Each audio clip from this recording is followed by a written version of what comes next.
back to my channel, Kusinang Atin.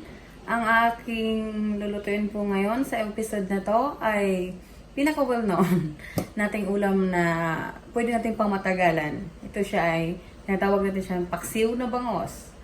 So, sa paksiw ko, dito ko na po siya ilagay lahat. Ipakita ko po sa inyo sa next video kung paano po siya lulutuin at kung ano-ano po ang aking mga ingredients.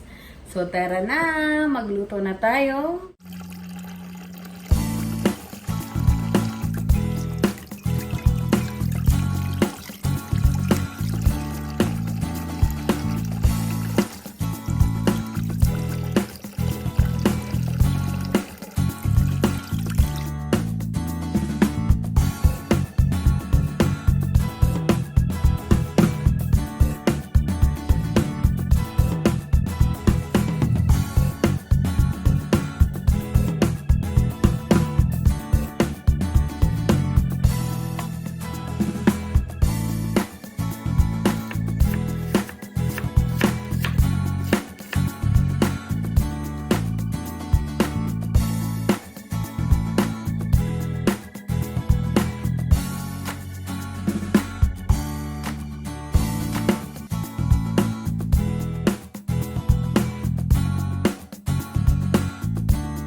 Guys, ipakita ko po sa inyo ang aking ingredients. Unang-una is yung bangos. So, ito siya, whole bangos. Isang buong bangos, hinati ko lang siya ng 4. Hindi ko siya tinanggalan ng kaliskis. So, kung nasa inyo na kung gusto nyo tanggalan. So, ito yung aking ingredients. Garlic, onion, pepper, tsaka salt. Salt and pepper, pinaghalo ko na siya. Then, seasoning. Nasa inyo na kung anong klaseng seasoning ang gamitin nyo. Kung meron kang seafood seasoning or chicken seasoning, pwede rin. Then, vinegar, luya, ginger, pang patanggal siya ng lansa sa bangos. So, hinugasan ko na po kanina yung bangos.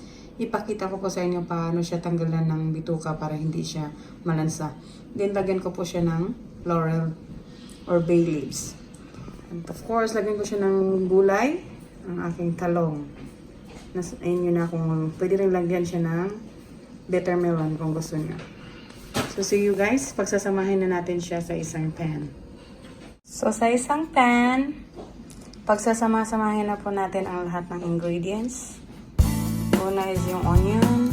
Lagyan na natin. Sunod is yung garlic.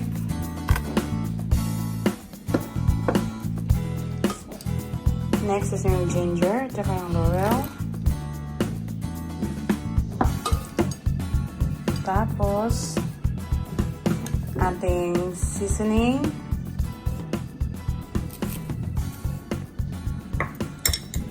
Salt and pepper.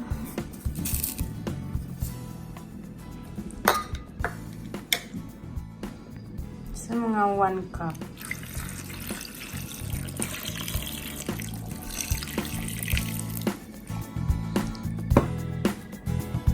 Gagamit din tayo ng mantika. Use oil, pork oil kung gusto niyo.